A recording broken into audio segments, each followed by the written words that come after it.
Bienvenue à tous. C'est une grande joie de nous rassembler autour de la parole de Dieu ce matin. Je voudrais aussi accueillir ceux qui sont en ligne. Et à tous.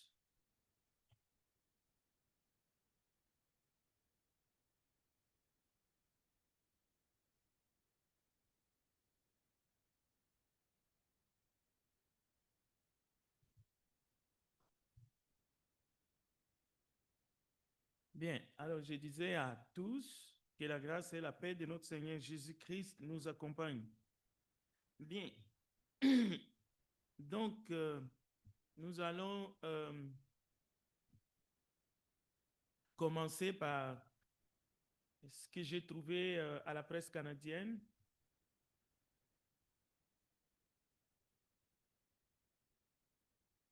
Les écoles publiques ou privées, ce sont des lieux qui sont sanctionnés par la loi, c'est-à-dire encadrés par la loi de l'État. Ici, nous sommes au Québec, évidemment. Maintenant, parce que c'est sanctionné par la loi, encadré par des lois, ce qui va se passer au sein des écoles, que ce soit publiques ou privées, peu importe, ne peuvent pas être des choses qui vont être qualifiées où nous ne pouvons pas aller dans ces espaces avec nos opinions personnelles. Ce n'est pas une question d'opinion personnelle. Ça, c'est vraiment faire fausse route et ne pas comprendre les termes. Lorsque un espace est sanctionné par la loi de l'État, ce n'est plus une question d'opinion. Ce qui va se passer là-bas doit être conforme à la loi. Donc ça, c'était déjà une précision. Alors, j'ai trouvé dans la presse un projet de loi, j'en ai déjà parlé, le C367. Je ne veux pas aller entrer dans le détail, ça ne sert à rien, mais juste, vous comprenez, chers parents, parce qu'il s'agit de nos enfants, il existe des lois comme ces projets de loi, C367, qui disent simplement que les chrétiens, peu importe, on peut élargir, pas seulement les chrétiens, ça pourrait être aussi d'autres confessions, pourraient se faire emprisonner s'ils citent la Bible comme dans des espaces où la loi interdit. Cette loi-là, je ne sais pas si c'est déjà passé, je n'ai pas allé vérifier, mais il faut aller vérifier si c'est déjà passé. Mais c'était un projet de loi du Bloc. On en a beaucoup parlé. C'est pour que nous sachions quel message il faut transmettre aux enfants.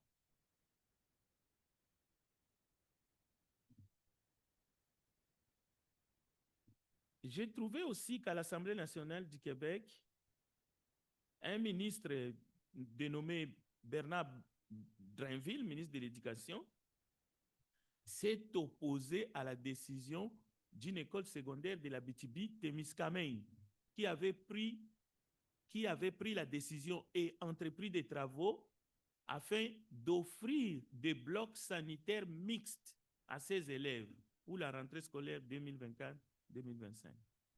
Blocs sanitaires mixtes, ça veut dire filles et garçons peuvent aller dans le même bloc sanitaire. Alors, le ministre a dit, l'école doit effectivement rectifier les tirs, a-t-il poursuivi en ajoutant qu'il est toutefois ouvert à un cabinet de toilettes individuelles mixtes. Le ministre a soulevé un problème d'intimité pour les adolescents qui vivent leur puberté et qui pourraient être hérités par les comportements des garçons. Si les filles et les garçons vont dans les mêmes toilettes, vous voyez, les ministres. Donc, j'ai apporté ça pour montrer comment, dans les espaces dont il est question, les écoles, les ministres, d'un côté, les mouvements LGBTQX et bien d'autres sont en train de, on peut dire, s'affronter. Mais les ministres, on peut voir le Parlement qui est en train aussi de travailler dans le bon sens, pour protéger les enfants. Donc, un milieu déjà où il y a cette cohabitation, c'est-à-dire que c'est un milieu où il y a des discussions.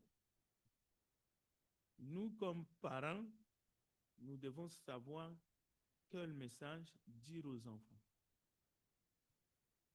Donc, le ministre ici, je peux dire que il a fait du bon travail pour moi. Chacun peut avoir son avis.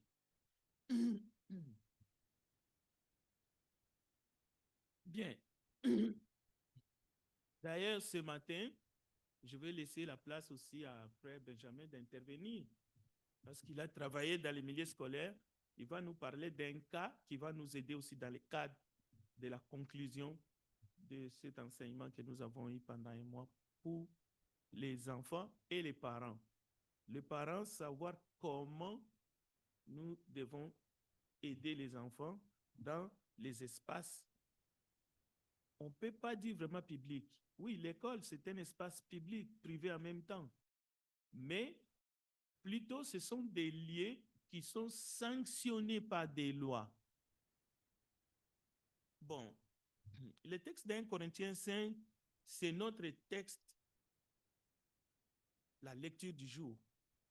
On va le lire tout à l'heure. On l'a déjà lu aussi dans le passé. On va passer, je vais peut-être lire un autre texte ce matin, mais pour le moment, on peut passer ce texte-là. Voilà une autre info que je vous donne. Le ministre de la Justice, Simon Jolet Barrette, a confirmé jeudi matin qu'il portera un appel. Vous voyez, nous sommes ici dans le cadre de la loi. Il dit, il portera en appel le jugement de la Cour supérieure du Québec qui stipule qu'un enfant doit légalement pouvoir avoir plus de 2 parents. Donc ça s'appelle la loi de la pluriparentalité, c'est-à-dire qu'un enfant peut avoir 3 ou 4, 5, 6 parents. Tous, ils ont l'autorité parentale sur lui. Le ministre dit non, c'est exagéré. Ici au Québec, nous voulons qu'un enfant ait seulement 2 parents. Je montre seulement comment, en ce qui concerne les enfants, y compris les milieux scolaires où les enfants vont à l'école, on peut dire les éléphants se battent. Et parmi ces éléphants, il y a nous aussi les parents. Parce que l'école travaille avec les parents. Maintenant, la question, allons-nous prendre en compte les enfants pour les ramener dans cette bataille-là? Non. Ça manque de bon sens. C'est un environnement où les adultes, chrétiens ou non, voilà, on peut dire que les épées sont vraiment aiguillées. Donc, il y a des ministres qui font leur travail. Parfois, nous sommes d'accord avec eux, parfois nous ne sommes pas d'accord avec eux. Mais en tout cas, j'ai choisi des exemples positifs. Pour vous montrer, ce n'est pas un milieu où on peut venir ajouter, pour ajouter à la confusion. Non. Non, on en fait déjà trop. On en parle déjà trop. Il faut peut-être, comme parents, chrétiens ou pas, essayer d'être un peu beaucoup plus sage pour protéger les enfants. Parce que le but ici, c'est de protéger les enfants. Déjà, on parle d'eux du matin au soir. Il y a des lois qui sont faites, c'est toujours les enfants à l'école, les téléphones vont être supprimés. On ne va pas encore dire aux enfants d'aller au front. ils sont déjà, on parle d'eux déjà trop. Bien, on va continuer.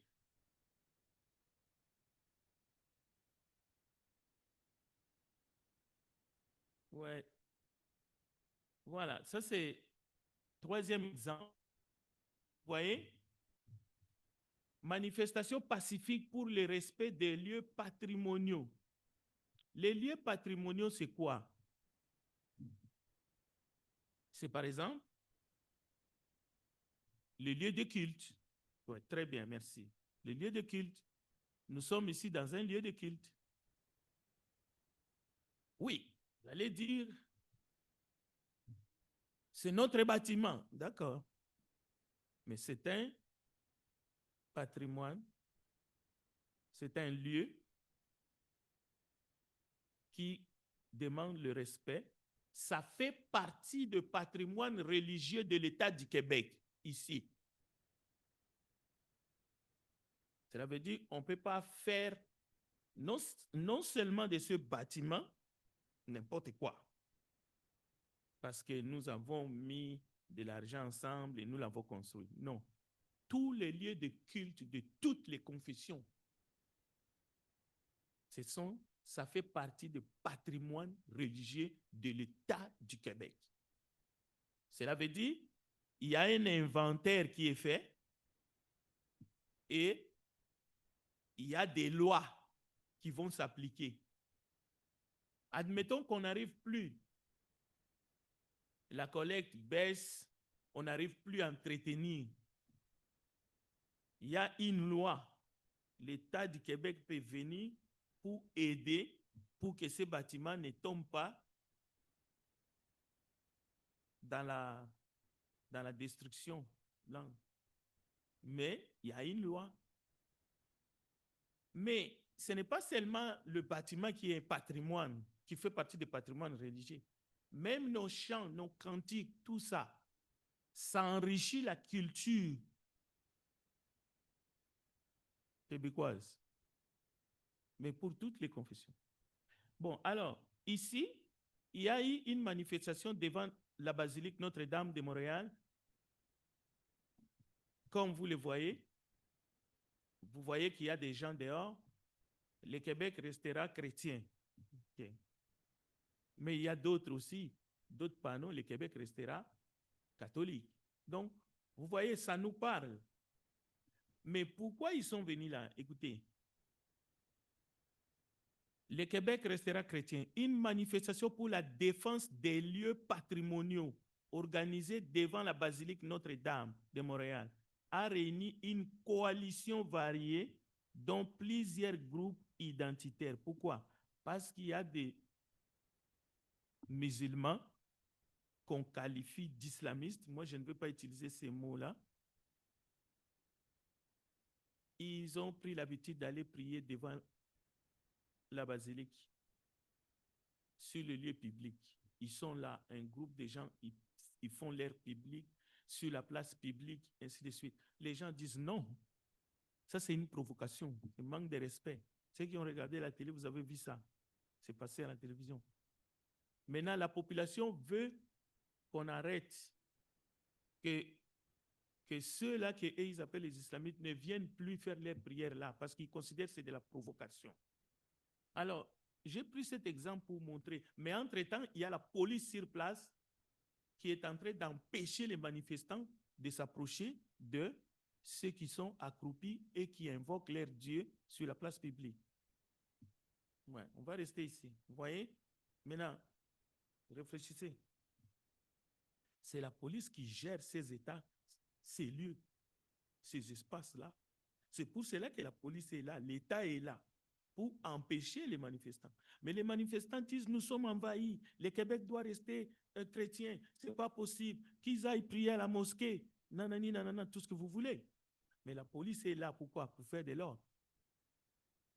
Pour empêcher qu'il y ait affrontement. Mais les gens prient, ils vont finir de prier, et ensuite, ils vont partir dans le respect, dans l'ordre. Mais les chrétiens sont là, hein, entre guillemets, en train de... Est-ce que comme parent, allons-nous envoyer nos enfants ici, dans un lieu comme ça, pour aller affronter les islamistes au nom de notre foi, pour préserver nos espaces? Je ne pense pas. C'est un exemple pour montrer le rôle d'un État laïque qui gère des lieux, qui gère même devant ici. Ils peuvent venir mettre une loi ici.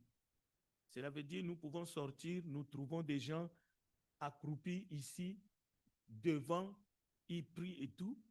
Vous pouvez dire tout ce que vous voulez, mais la police va faire la loi comme il a fait devant la basilique. C'est important. Mais encore une fois, moi, je ne m'adresse pas aux chrétiens. Je ne suis pas en train de condamner les manifestants qui sont là. Mais je parle ici au nom des enfants.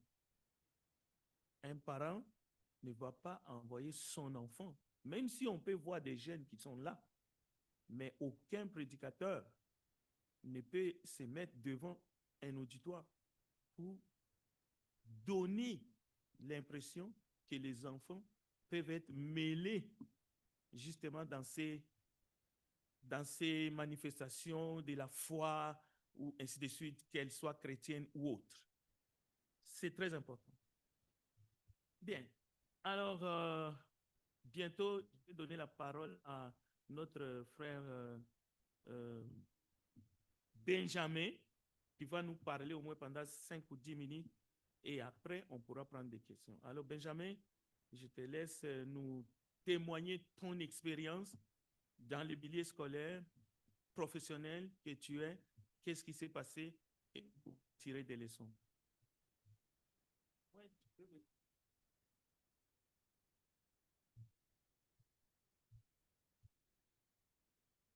Bon, alors, bon matin à tous. Fait que, en fait, j'ai à peu près trois incidents qui me sont arrivés dans le milieu scolaire. Pour commencer, la première, c'était ma première job. En fait, je travaille pour un programme sport-études. Alors, ça veut dire que en fait, c'est dans un milieu scolaire. C'est tout associé à des écoles. Le premier incident que j'ai eu, c'était comme entraîneur, il fallait que je communique aux parents l'heure d'arrivée pour les enfants pour un entraînement la fin de semaine. Et dans le message que j'ai mis aux parents en disant à quelle heure ils devaient arriver au terrain avec leurs jeunes, j'ai mis à la fin du message, le Seigneur Jésus-Christ vous bénisse et passez une bonne semaine. Et le prochain matin, j'ai eu un gros paragraphe en me disant que à cause du contexte scolaire du programme, on n'avait pas le droit de passer des messages comme ça parce qu'il pouvait y avoir des étudiants musulmans ou de d'autres religions, alors que je n'avais pas le droit de dire cela. Le deuxième incident, c'était juste avant de commencer une pratique. Les jeunes, ils niaisaient ensemble. Il y en a un qui est tombé sur la tête sur un plancher très, très, très dur. Et tout le monde qui était là, qui a vu la situation, était préoccupé parce que la façon qu'il a tombé directement sur sa tête, sur ce plancher-là, tout le monde était préoccupé parce que tu voyais que ça faisait vraiment mal et que c'était dangereux. Alors le jeune, il est parti à l'infirmière. Ensuite, nous, on a continué la pratique comme d'habitude. Le meilleur ami du jeune qui était tombé sur sa tête, j'étais avec lui, on était dans un moment de pause. Et je sais que ce jeune-là, il croit en Dieu et je voyais qu'il était préoccupé pour son ami. Alors j'ai dit, regarde, on va sortir dans le corridor, éloigné de tout le monde. Et c'était pendant les cours. Alors ça veut dire qu'il n'y avait absolument personne dans les corridors. Alors j'ai dit, on va sortir dans les corridors, on va faire une prière et on va revenir.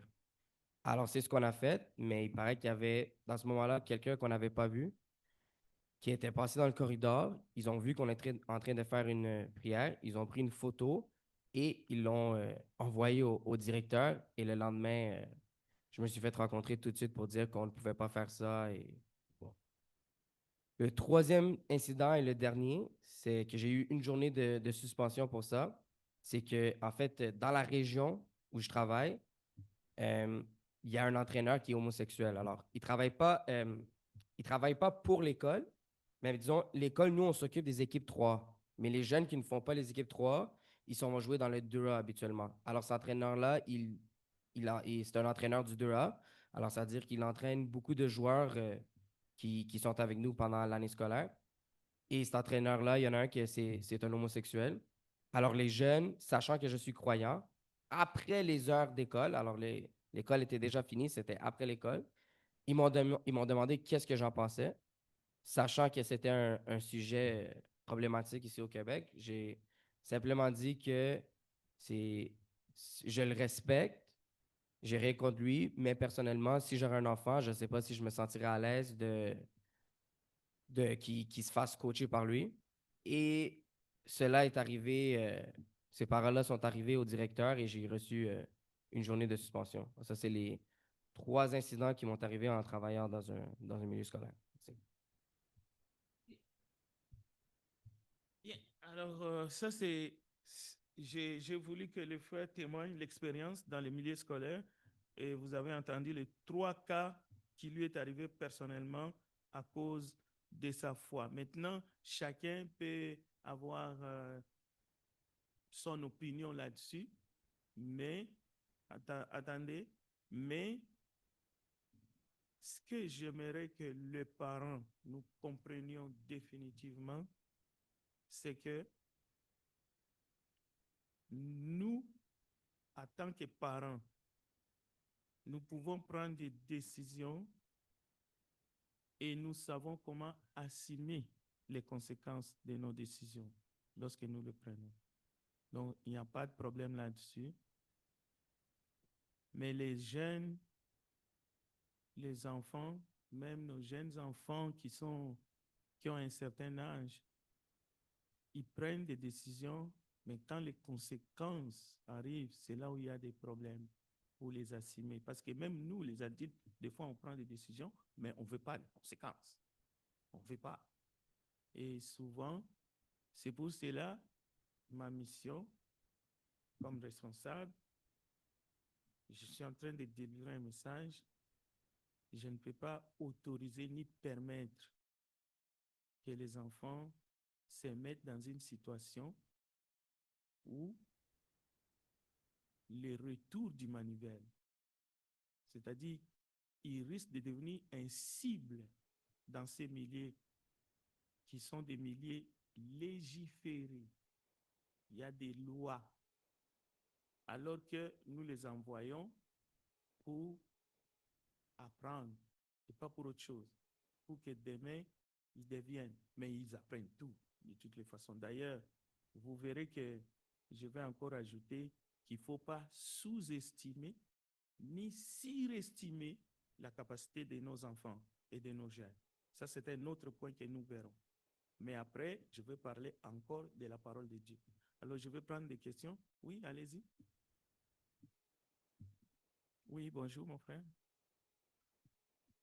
Mhm.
Bon, merci.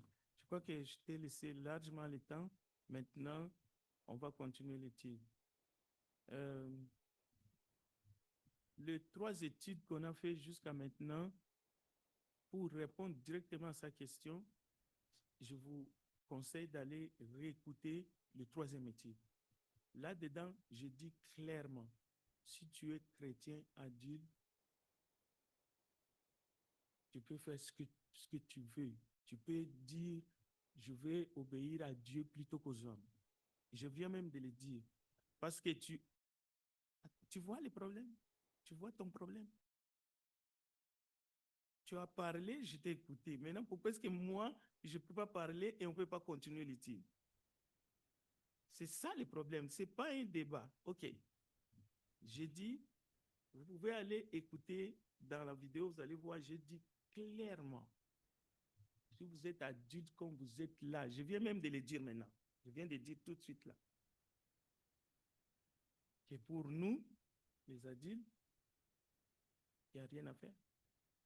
Nous pouvons être Abed-Nego, Shadrach, Meshach, dans la fournaise ardente, entrer. Mais je dis, comme enseignant, je m'adresse aux parents et au nom de l'Église du Christ de Montréal, je viens de donner 3 exemples. N'envoyez pas les enfants au front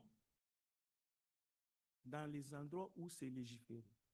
Et je remercie le frère Benjamin pour les exemples qu'il nous a donnés. Bien. Alors, nous allons continuer, s'il vous plaît. La manifestation de la basilique, on en a déjà parlé. On voit, ce sont des Québécois qui sont là, qui sont en train de protester, s'opposer à un groupe islamiste qui pratique chaque dimanche une prière prosélyte devant la basilique. Et ils disent, le Québec doit rester chrétien. Je ne suis pas contre eux. Ils ont les droits. Mais je souligne seulement, entre les islamistes et les Québécois, il y a la police. C'est la loi. Maintenant, je vous dis, est-ce qu'un parent raisonnable va envoyer son enfant pour aller faire obstacle aux islamistes au nom de la foi? Je réponds non, non, non. C'est irresponsable. Alors, parlons du mariage. Dans ces sujets, il est important que nous puissions enseigner comme parents à nos enfants, et nous les faisons déjà, l'Église les fait déjà, ce que la Bible dit au sujet du mariage. C'est pourquoi l'homme quittera son père et sa mère et s'attachera à sa femme, et ils deviendront une seule chair. Cela veut dire que c'est un enseignement, c'est une institution divine. Cet enseignement répond au sujet et à tout ce qui peut être comme épreuve, peu importe le lieu où nos enfants se trouveront. S'ils comprennent que le mariage, c'est une institution divine où l'homme quitte son père et sa mère et s'attache à sa femme pour fonder une nouvelle famille, une nouvelle cellule de famille, ça répond largement à toutes les valeurs changeantes, à toutes les choses qui peuvent arriver et à toutes les questions que nous pouvons nous imposer. Et là-dedans, qu'est-ce que l'Église enseigne au sujet des relations sexuelles extra-conjugales? C'est clair. Le mariage doit être honoré de tous. De tous, ça veut dire de tous. Et le lit conjugal, exemple de tout suite, car Dieu jugera les impudiques. Cela veut dire qu'un enfant n'a pas besoin de brandir ces passages bibliques, les 2, au nom du mariage, tous azimuts, n'importe où. Ce n'est pas l'enseignement que nous devons traduire à l'enfant, parce que l'enfant est cadré. L'enfant a besoin de savoir. Je suis dans tel milieu scolaire. Je suis dans un parc. Le parc est géré aussi par l'État. Mais qu'est-ce que je peux faire dans un parc? L'enfant doit comprendre. Est-ce que je peux parler de ma foi? Oui. Où, quand, comment? C'est aussi simple que ça. Et ne pas faire une sorte d'amalgame au nom de la loi. Est-ce que moi, je peux... Je vous ai dit, si les musulmans, moi je ne dis pas les islamistes, viennent faire leurs prières sur cette rue-là, vous pouvez avoir votre opinion, comme je viens de vous montrer.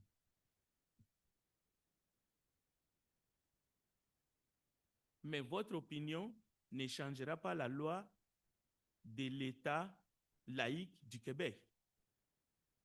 Parce que la police sera là pour empêcher que nous et les musulmans qui vont occuper même cette rue, comme à Paris, des fois même les voitures ne peuvent pas passer, la police viendra pour empêcher qu'il n'y ait pas de confrontation.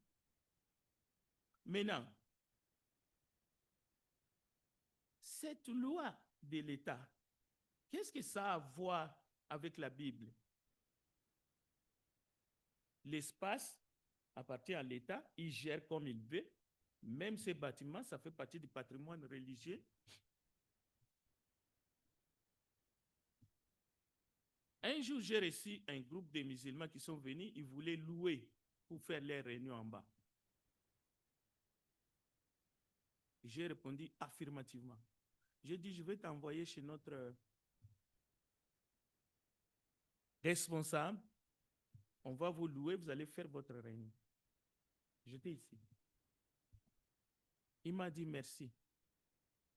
On n'a pas besoin de faire une réunion. Nous sommes en train de vérifier dans les quartiers si vous êtes ouvert à nous.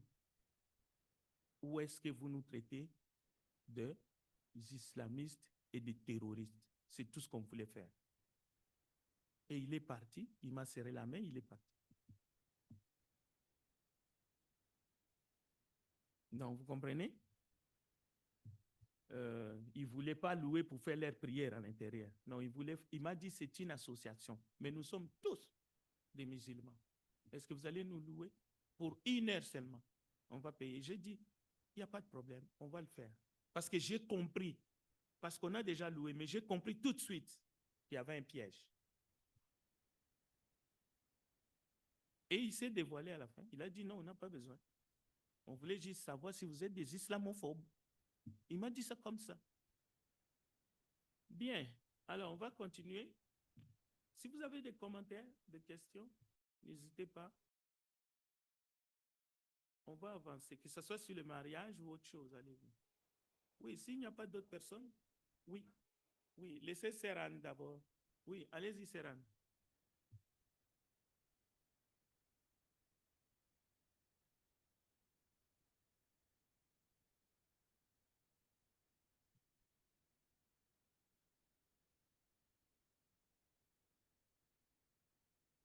Oui.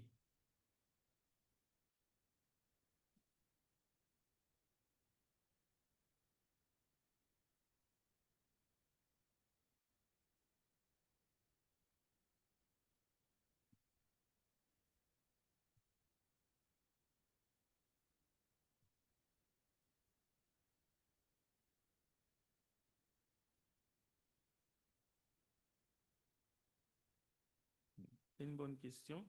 Et je crois que ta question, Serran, va trouver des réponses dans un passage justement que j'ai choisi, 1 Corinthiens chapitre 6. Je demande à ceux qui sont à la technique de nous afficher ça. Pendant qu'on affiche, je vais prendre la question de Beauvoir, mais sois court parce que je vais répondre deux à la fois. Vas-y, Beauvoir. Affichez 1 Corinthiens 6, s'il vous plaît.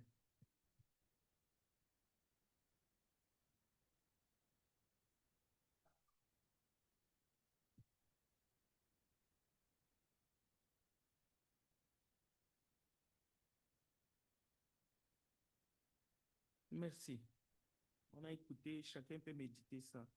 à la maison. Ça va nous faire une très bonne méditation. Bien. Nous sommes en train de conclure ces chapitres. Je voudrais attirer votre attention parce qu'il me reste 5 minutes. J'aimerais vraiment que vous écoutez attentivement. Les enfants des parents chrétiens ou d'un couple mixte, un parent chrétien et l'autre non chrétien. 1 Corinthiens chapitre 7, verset 14. 1 Corinthiens chapitre 7, verset 14. On va lire les textes. 1 Corinthiens chapitre 7, verset 14.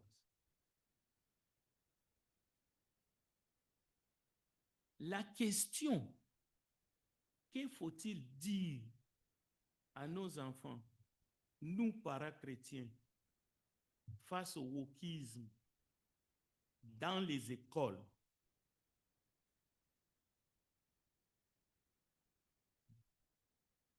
Pas face au wokisme, mais face au wokisme dans les écoles. Qu'est-ce qu'on doit dire? Qu'est-ce qu'on doit conseiller à nos enfants? C'est ça. Alors, dans 1 Corinthiens chapitre 7, verset 14, j'aimerais que quelqu'un les lit. Je pense. 1 Corinthiens chapitre 7, verset 14, s'il vous plaît.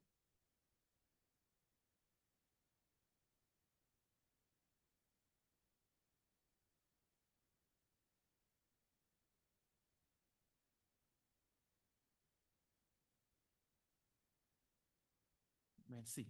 Vous avez bien écouté.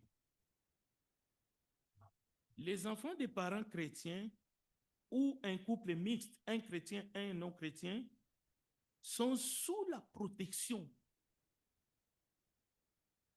de Dieu. En d'autres termes, la peur non justifiée, l'angoisse non justifiée, légitime. D'accord? La peur légitime, l'angoisse légitime, mais non justifiée par la parole.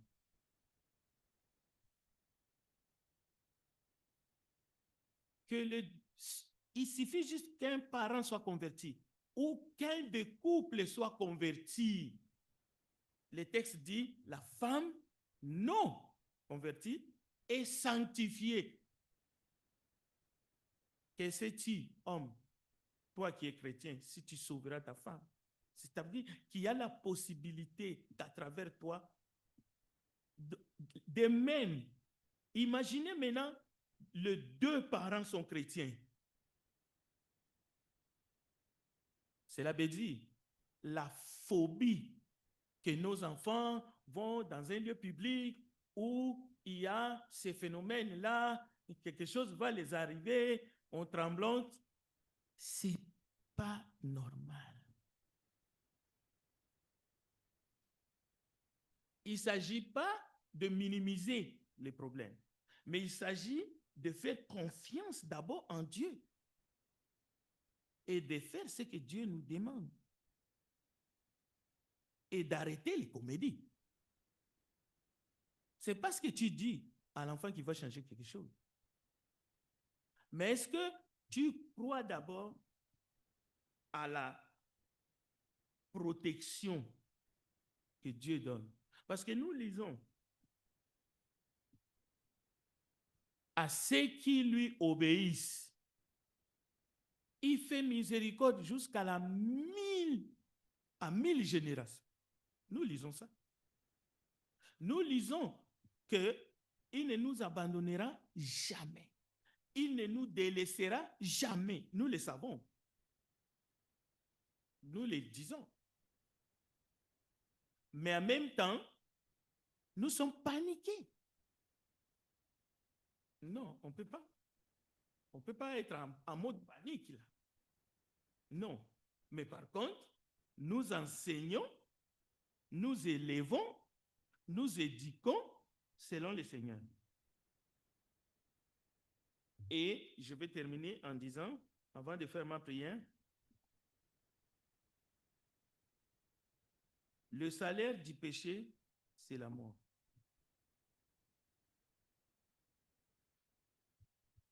Psaume 37, verset 25.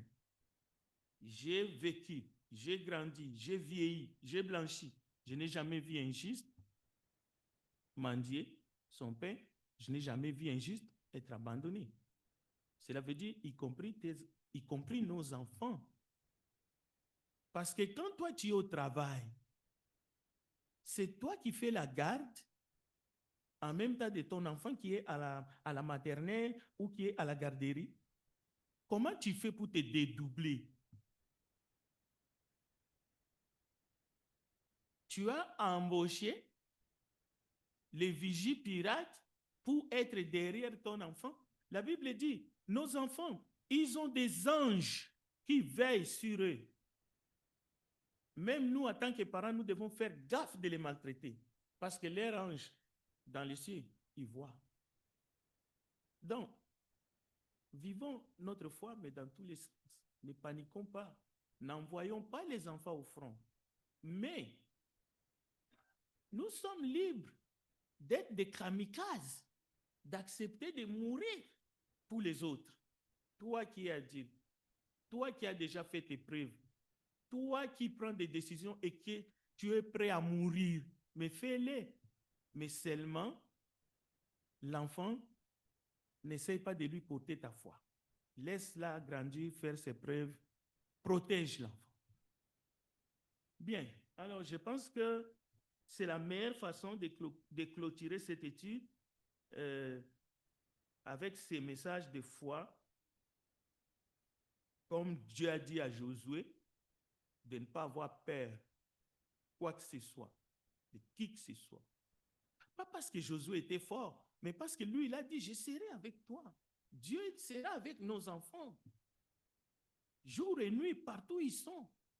Transmettons-les juste les nécessaires, mais ne les envoyons pas à la bataille.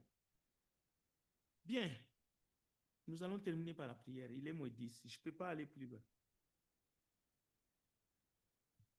Et la question de Beauvoir mérite notre attention. Et la question de Sœur Anne, nous allons attaquer cette question dans la prédication. L'histoire récente nous enseigne qu'une certaine église a interdit les mariages des prêtres.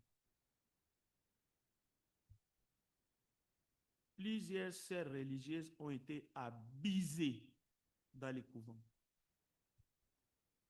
Beaucoup des enfants ont été abusés, violés. C'est la pédophilie. On peut appeler ça des milieux religieux. Et c'est là que ça se passe. C'est là que ça se passait. Et quand j'écoute Sœur Anne, quelqu'un qui se nomme frère, vous voyez là où la parole de Dieu nous donne une marge de manœuvre pour essayer de juger, mais pour gagner, pour sauver, pas pour condamner.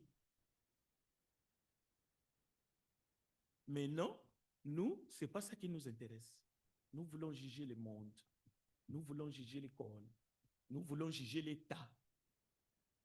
C'est ceux du dehors que nous voulons montrer du doigt. Vous êtes sales. Non, ce n'est pas l'évangélisation.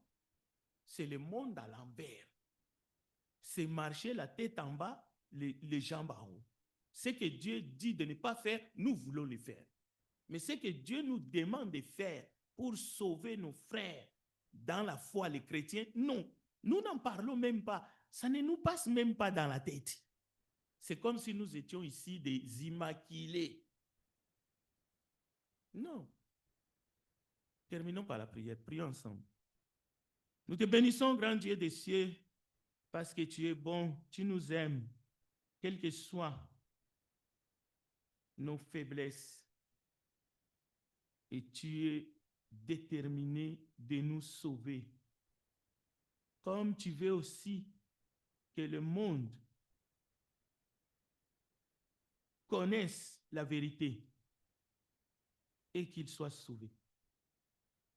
Permets que nous puissions marcher en tenant compte de ta parole et ta volonté.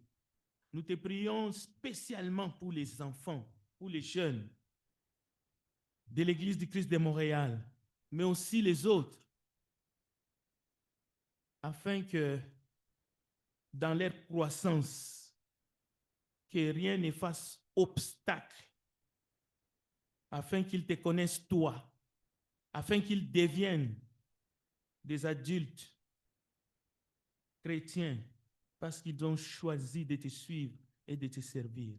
Quelles que soient les épreuves dans ce monde, nous pouvons compter sur toi. Quelles que soient les tentations, nous savons que tu nous viens en aide. Bénis ton peuple, bénis ta parole. Que ce culte te soit rendu pour la gloire de ton Saint-Nom. Nous te le demandons, Père, au nom de Jésus. Amen.